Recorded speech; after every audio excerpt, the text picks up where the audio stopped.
दोस्तों स्वागत है आर डायरेक्शन चैनल पर। हम हाजिर हैं एक और नए वीडियो के साथ। दोस्तों आज की वीडियो बहुत ही ज़्यादा मज़ेदार होने वाली है। ये वीडियो है इंडियन मीडिया लेटेस्ट की और वीडियो का टाइटल है बलोच महिला महरंग ने फिजा खान का मुंह सुझाया। तो भाई पाकिस्तान की एक महिला पत्रकार है फिजा खान, जो भाई बलोच महिला के हाथों पिट गई है। भाई बात क्या हुई थी, किस बात पर फिजा खान पिट गई बलोच महिला के हाथों से, आइए साथ मिलकर देखते हैं ये वीडियो। ओरिजिनल वीडियो का लिंक मिल जाएगा डिस्क्रिप्शन में। वीडियो अगर पसंद आए तो हमारे चैनल को सब्सक्राइब जरूर करें। आज हम भी बलोच मुजाहिरीन से मिलने गए ताकि बराह रास्त उनसे रब्ता कर सकें। क्या आप बलोच जीनोसाइड की मजम्मत करती हैं? आप फिर माओ के प्यारों की जो आपने उठाए हैं उनकी मजम्मत करिए। मैं मजम्मत करती हूँ, आप मजम्मत करते हैं। खवातीन और बच्चों पर मुश्तमिल मुजाहिरीन पर रात की तारीकी में पुलिस एक्शन। इस समय पाकिस्तान में अगर किसी के नाम से सनसनी फैल जाती है तो वो है महरंग बलूच। मैं उसको ये कहना चाहती हूँ, बलूच का औरत भी आपके मर्दों से बहुत ज्यादा आगे है। बुज़दिल की तरह एक मर्द होकर औरत पर हाथ उठाते हैं ना, तो आप बलूच मर्द का कभी भी मुकाबला नहीं कर सकते।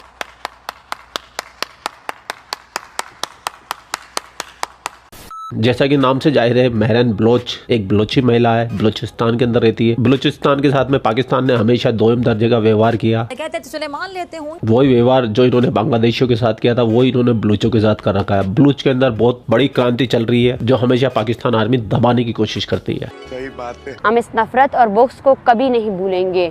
हम पहले समझते थे कि सिर्फ यहाँ की इंतज़ामिया और हमारे लिए नफरत और बुग़्ज़ रखती है। हमें अंदाज़ा नहीं था कि इस्लामाबाद में सहाफ़त जैसे मुक़द्दस पेशे से ताल्लुक़ रखने वाले लोग भी बलोचों के लिए इस कदर नफरत रखते हैं। उनमें से एक सबसे बड़ा नाम है BLA, जिसका नाम सुन के पाकिस्तान के आर्मी चीफ की टांगे थर थर थर थर थर कांपने लगती है। और उसी के आड़ में पाकिस्तान कई दशकों से पाकिस्तान के जो बलूची लीडर होते हैं, जो भी थोड़ा सा पढ़ा लिखा होता है, थोड़ा समझदार होता है, थोड़ी सी आवाज ऊंची करता है, चाहे वो BLA से कनेक्टेड हो या ना हो, उनको पाकिस्तानी आर्मी गायब करवा देती है। वो मिलते ही नहीं है 8-8, 10-10 साल से। हजारों लोग अभी तक लापता है, जिनका कोई पता नहीं है कि वो जिंदा है, मर गए, कहाँ फूंक दिया उनको, कहाँ ले जाके गाड़ दिया, समंदर में डाल दिया, नदी में डाल दिया, नाले में डाल दिया या दफना दिया, कोई किसी को पता नहीं। उनके परिवार वाले आज तक सिर्फ यही जानने की कोशिश में लगे हुए हैं, अगर आपने मार दिया है तो हमें ये बता दीजिए वो कहाँ मारा है। जो भी इनका नवाजे जनाजा होता है वो पढ़ लेंगे जाके। लेकिन पाकिस्तानी आर्मी तो ढीठ आर्मी है, वो काय को बताएगी। हम इस रवैये और इस नफरत को जिंदगी भर याद रखेंगे और बलूचिस्तान में वापस जाकर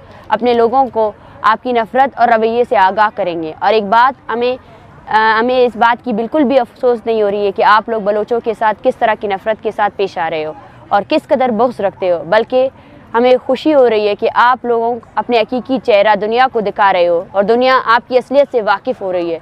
आखिर में हम वाज़ेह ऐलान करते हैं कि इस्लामाबाद में मौजूद मुखलिस और हकीकी मायनों में सहाफ़ियों के अलावा बलोचों से नफरत रखने वाले सहाफ़ी और रियासती एजेंट नुमा सहाफ़ी हमारे एहतजाज में आने की ज़हमत ना करे। Thank you. अब महरंग बलोच लगभग 5-6 दिन से इस्लामाबाद में धरना देके बैठी है और उसके साथ बहुत सारे लोग बलूचिस्तान से इस्लामाबाद में आ गए और ये बड़ी शांति से बैठे हुए हैं। लेकिन इनके ऊपर तसद्दुद किया जा रहा है, इन पे जुल्म किए जा रहे हैं, इन पे अत्याचार किए जा रहे हैं, इन पे वाटर कैनन छोड़ा जा रहा है, इनको भगाने की कोशिश की गई, इनको लाठियों से मारा पीटा, लेकिन फिर भी जस के तस ये बैठे रहे। खवातीन और बच्चों पर मुश्तमिल मुजाहिरीन पर रात की तारीकी में पुलिस एक्शन। वाटर कैनन और आंसू गैस इस्तेमाल करने और उन्हें गिरफ्तार करने के बाद सोशल मीडिया पर तनकीद और एहतजाज के पेश नजर हुकूमत मुजाहिरीन से मुज़ाकरात करने पर मजबूर हुई। ऐसे में पाकिस्तान की नंबर 1 रिपोर्टर झूठी और मक्कार मियां खलीफा की छोटी बहन फिजा खलीफा भी इसका इंटरव्यू लेने चली गई। आज हम भी बलोच मुजाहिरीन से मिलने गए ताकि बराह रास्त उनसे रब्ता कर सकें और इसने फिजा खलीफा के मुंह सुझा दिया। लेकिन मुजाहिरीन हमारे साथ जिस तरह पेश आए वो उनके पुरअमन होने की कलई खोलने के लिए काफ़ी है। और मुंह कैसे सुझाया वो पूरा इंटरव्यू आपका भाई आपको दिखाएगा। स्ट्राइक लगती है तो लग जाए। और उसके बाद क्या हुआ ये सब देखिएगा। तो ये जो रैली जिनकी क़यादत में आई डॉक्टर महरंग बलोच, वो इस वक्त मेरे साथ मौजूद हैं। अस्सलाम वालेकुम डॉक्टर साहब। वालेकुम सलाम। अच्छा, सबसे पहले तो ये जो आपकी रैली है जिसकी आप क़यादत कर रही हैं, आप एहतजाज की शक्ल में यहाँ पे बैठे हुए हैं, इसका मकसद क्या है? इसका मकसद ये है कि बलूच नस्ल कुशी बंद की जाए, जो एक्स्ट्रा जुडिशल किलिंग्स है उसको बंद किया जाए और जो बलूच लापता अफराद है उनको अदालतों में पेश किया जाए, उनको रिहा किया जाए। ठीक है, अभी जो बलाच के मामले के बाद आपने इस तहरीक को बाकायदा इसका आगाज़ किया और आपने कहा कि यहाँ से भी तहरीक चली है और उस हवाले से जो उनके जो लवाहिकीन हैं उनके जो मुतालिबा था पहले कुछ और था, अब मुतालिबा कुछ और है। पहले सिर्फ वो मुकदमे का इंदराज चाहते थे और अब वो TT के खिलाफ मुकदमे का इंदराज चाहते थे। अब वो जो मुतालिबा तब्दील हो गया कि जी में मुतालिबा चला गया, इस पर बड़े सवाल उठाए जा रहे हैं कि मुतालिबा अचानक से तब्दील कैसे हुआ, किसके कहने पर हुआ, आपका इस पर क्या मौक़िफ़ है? देखिए, ये किसी के कहने पर तब्दील नहीं हुआ है। इस तहरीक को बलोच यकजहती कमेटी पहले दिन से लीड कर रही थी।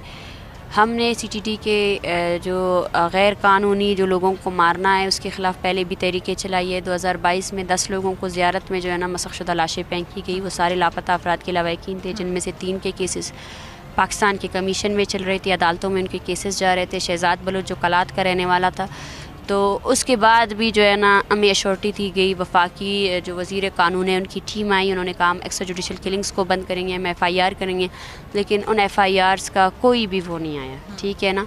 तो जब एक अदारा अब FIR करके हमें ये कहा जाता है कि आप जिन लोगों ने उसको मारा है हमने उसके ख़िलाफ़ FIR किया है। मेरा सवाल ये है कि हम फ़र्द को क्यों पकड़े? ठीक है ना। जिस निज़ाम ने उसको ये कहा, जाहिर सी बात है CTT के किसी बंदे का जो है ना बालाच के साथ कोई ज़ाती दुश्मनी तो नहीं थी। ये किसका फ़ैसला था, ये किसकी ज़िम्मेदारी थी? बुनियादी तौर पर बालाच को जब 10 रोज़ा रिमांड में रखा गया, ठीक है, तो वो ज़िम्मेदारी स्टेट की थी, वो उसकी हिरासत में था, उसका शहरी था, उस पर कोई भी जुर्म साबित नहीं हुआ था। उनका जो BLA से ताल्लुक़ ज़ाहिर किया जा रहा है उसकी क्या कहानी है? क्या किस ताल्लुक़ की BLA से ताल्लुक़ किसने साबित किया? क्या आपकी अदालत ने साबित किया? किस अदालत ने साबित किया? कौन सा अदालत था जिसने साबित किया कि BLA से इसका ताल्लुक़ था? किसी के कहने से तो BLA से ताल्लुक़ नहीं बनता है। आपकी किस अदालत में जो है ना शवाहिद ये बात कि उन्होंने दौरान हिरासत जो है ना ये एक्सेप्ट किया है? मैं ये बोलना चाहती हूँ कि ये बिल्कुल गलत है। किसी बंदे को पकड़ना, उसको तशद्दुद करना और आप बाद में ये कहना कि उसने तशद्दुद के दौरान जो है ना ये एक्सेप्ट किया है। सबसे बड़ी बात यह है कि वो अगर उनका BLA से ताल्लुक़ था तो अपनी अदालतों में इसको फांसी की सज़ा देते, उसको कैद की सज़ा देते, तो वो जस्टिफाइबल होता। लेकिन उसको जो है ना इस तरह कैद करना, उसको हिरासत के दौरान, वो किसकी ज़िम्मेदारी थी? वो उस अदालत की ज़िम्मेदारी थी, उस जज की ज़िम्मेदारी थी कि वो आपका कैदी था, वो इस मुल्क का शहरी था, उसको दिफा का हक़ दिया जाता था। आप जो बोल रहे हैं कि ये तहरीक यहाँ तक कैसे पहुँची, ये वो गैर संजीदगी थी। बालाच बलोच के कत्ल के ख़िलाफ़ सेशन कोर्ट ने जब CTT पर FIR दर्ज किया तो उसी दौरान जाना चकज़ई और वज़ीर दाखिला ने ये स्टेटमेंट जारी किया कि हम उस FIR को क्वाश करेंगे। वो स्टेटमेंट्स मीडिया में मौजूद है, ठीक है ना। वो इस बात का सबूत है। इससे हमें ये लगा कि FIR जो है ना वो नाकाफ़ी है। डॉक्टर मारूम बलोच, आपके बारे में भी तासुर है कि आपके वालिद का भी BLA से ताल्लुक़ था, इस बात में कितनी सदाकत है? देखिए, मैं 12 कह चुकी हूँ कि मेरे वालिद का ताल्लुक़ जो है ना किसी उससे नहीं था। मेरे वालिद का केस सुप्रीम कोर्ट में चल रहा था, सुप्रीम कोर्ट ऑफ पाकिस्तान में चल रहा था। जब कि कैसे साबित करेंगे? मैं साबित नहीं करूँगी, आपकी अदालतें साबित करती। अगर आप ये कह रहे हैं कि मेरे वालिद का ताल्लुक़ किसी तंजीम से था तो आपको सबसे पहले अपने सिविल डेमोक्रेसी पर सवाल उठाना चाहिए। क्या आपकी अदालतें किस लिए थी? क्योंकि आपकी किसी अदालत ने मेरे वालिद पर कोई, मेरा वालिद दौरान हिरासत था, उस पर 3 साल जो है ना आपने केसेस चलाएं, उन केसेस के दौरान वो जो बरी हुए हैं, ठीक है ना। तो अब सॉरी, ये आपका लास्ट क्वेश्चन है, ठीक है। तो जो लास्ट क्वेश्चन क्यों? अभी तो मैंने शुरू किया है। नहीं, मैं 10 मिनट आपने कमिट किया ना। अच्छा, मैं सवाल का जवाब दे रही थी। अगर पाकिस्तान में सिविल डेमोक्रेसी, अब सबसे पहले पाकिस्तान, सवाल सख्त लग रहे हैं? जी नहीं, सख्त नहीं लग रहे हैं, बिल्कुल मैं हर सवाल के जवाब देने के लिए तैयार हूँ, लेकिन आपको जो है ना एक जिम्मेदार, कि बस आपका ही लास्ट सवाल है, क्योंकि वहाँ से मुझे पुकार आ रही है, ठीक है। आप लोगों को जिम्मेदार सहाफ़त का वो अपनाना चाहिए। 10 मिनट बाद मैं जो भी लोग मेरे वालिद पर इल्ज़ाम लगा रहे हैं, क्योंकि अगर वो ये नहीं मानते हैं तो इस मुल्क के किस अदालत ने मेरे वालिद पर जो है ना जो इल्ज़ाम ये लोग आयद कर रहे हैं वो साबित किए। चलिए हम आगे चलते हैं। मेरे पास कुछ सवाल है, आपके पास टाइम की कमी है, मैं जल्दी सवाल पूछना चाहूँगी। आप लोग जो तुर्बत से यहाँ पर पहुँचे हैं तो एक सवाल ये भी उठाया जा रहा है कि आप लोग सीधे रास्ते से क्यों नहीं आए? किला सैफुल्ला से होते हुए योब जाते, फिर DI खान आते, फिर इस्लामाबाद आते, ये क्यों नहीं? ये कैसा सवाल है? इस सवाल को मैं समझ नहीं पाया, प्लीज़ इसको एक्सप्लेन करें। आपने इतने सारे लोग हैं, आप कह रहे हैं कि शेल्टर यहाँ पे नहीं है, कुछ भी नहीं, तो या इनका माली अखराजात कैसे पूरे हो रहे हैं? इनके माली अखराजात है ही नहीं। इनके माली अखराजात सबसे पहले हमने इस रूट का मैं आपको बता रही हूँ, आप प्लीज़ तसल्ली से मैं कोई एंकर पर्सन नहीं हूँ, ठीक है ना। हम यहाँ बहुत तहम्मुल से आए, आपके अंदर अगर कोई इंसानी वो है तो आप तहम्मुल से, आपने सवाल किया, मैं आपको तहम्मुल से जवाब देने के लिए तैयार हूं, ठीक है ना। ज़िम्मेदार सहाफ़ी की तरह आप बात सुने, ठीक है ना। अगर आप किसी के कहने पर आए हैं तो मैं उनको भी बोल रही हूँ। आप इस तरह कैसे कह सकती हैं? आपने तो आपसे बहुत आराम से बात, तसल्ली से बात सुने मेरी, ठीक है ना, तसल्ली से बात करें। मैं ये जो आप लोगों की माशाल्लाह से जो मीडिया है जिसमें जो है ना एक दूसरे के कपड़े नोचे जाते हैं और जिस तरह बात की जाती है ना, हम वो लोग है ही नहीं, हम अलग लोग हैं, ठीक है ना। हम जबर के मारे हुए लोग हैं, हम तहम्मुल रखते हैं, तो तहम्मुल से हमसे बात किया करें, ठीक है। सही है। मेरी तो हर बात पे आप सबसे mind कर पहला रही हैं। नहीं, सबसे पहला जवाब ये है कि आपका लहजा ही इस तरह है। आप जो है ना प्लीज़ लहजा आराम से आपसे पूछ रही हूँ। नहीं, लहजा अपना नरम करे प्लीज़ मैडम, प्लीज़। आपने तो मेरे तीसरे सवाल पे कह दिया कि मैं बस अब हम कह- खत्म कर देंगे इसको। नहीं, वजह ये है कि मैंने आपको पहले ही 10 मिनट का टाइम दिया है। मैं और भी बात करने की तैयार हूँ। हम यहाँ बैठे हैं, हम किसी से कुछ नहीं छुपाने आए हैं। रूट हमने क्यों अपनाया? ये रूट इसलिए था कि पूरे बलूचिस्तान का मसला था, क्योंकि बलूचिस्तान कोई सुलेमान के बगैर अधूरा है। ठीक है, हमने बलूचिस्तान भर में रजिस्ट्रेशन की, हम कोलू गए, बारकान गए, बारकान के बाद और माली अखराजात की बात की जाती है तो आप देखिए हम लोग यहाँ क्या माली अखराजात है यहाँ पे। हम लोग इतने सारे लोग हैं, इन लोगों को क्या दिया जा रहा है?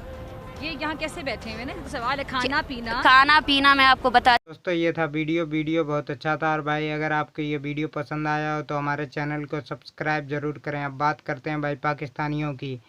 अब पाकिस्तानियों का दोगलापन भाई साफ झलकता है। भारत के कश्मीर को लेकर ये पाकिस्तान दुनिया भर में झूठ फैलाता रहता है कि भारत कश्मीरियों पे जुल्म करता है, लेकिन भाई पाकिस्तान की हकीकत तो पूरी दुनिया के सामने आ गई है कि बलोचों की ज़िंदगी हराम करके रख दी है इन पाकिस्तानियों ने। बिल्कुल बांग्लादेश जैसा हाल करके रख दिया है बलोचों का। भाई बांग्लादेश में भी इन लोगों ने ऐसे ही जुल्म ढाया था। वहाँ की औरतों और बच्चों के साथ क्या असर किया था पूरी दुनिया जानती है। वहाँ के लोगों को कैसे मारा काटा था पाकिस्तानियों ने, तो भाई अब पूरी दुनिया जान चुकी है कि बलोचों के साथ क्या हो रहा है। और बहुत जल्द ऐसा वक्त आने वाला है कि एक ना एक दिन बलूचिस्तान भी भाई भारत का ही हिस्सा होगा। तो दोस्तों ये था वीडियो, आपको कैसा लगा कमेंट करके ज़रूर बताएं। अच्छा लगा हो तो हमारे चैनल को सब्सक्राइब करें।